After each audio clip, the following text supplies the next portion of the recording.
ভগবান সারা জীবনের মতো সুখ শান্তি সব কিছু কেড়ে নিয়েছে। আমাদের বাড়িতেও আজকে তুমি কত আনন্দ, কত হইচই, কত কিছু, কত সুখ শান্তি আমার বাড়িতে। কিন্তু আজকে দেখো সব সুখ শান্তি সব কিছু যে কোথায় উড়ে চলে গেছে। আমার বাড়ি আর আগের মতো কিছুই নেই, কিছুই নেই। আমার মেয়েটা নেই, আমাদের কিছুই নেই। আমাদের জীবন থেকে সব কিছুই চলে গেছে।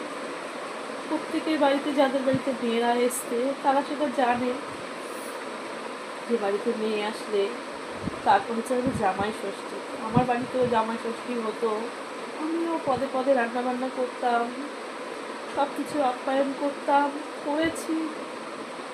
2 বছর হলো, মানে গত বছর বাদ গেছে 2023-এ লাস্ট ষষ্ঠী হলো মেয়ের। তো সেটাই আমাদের মানে একদম স্মরণীয়, যে ভাবিনি যে এরকমভাবে আমার সব কিছু জীবন থেকে শেষ হয়ে যাবে। কখনো ভাবিনি, কখনো ভাবিনি যে আজকে সবার বাড়িতে দেখো সব কিছু সুখ শান্তি সব কিছুতে পরিপূর্ণ।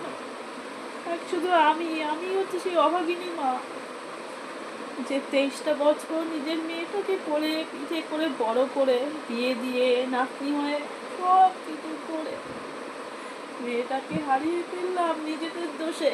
শুধু একটা ভুল মানুষের হাতে মেয়েটাকে তুলে দিয়ে নিজেদের দোষে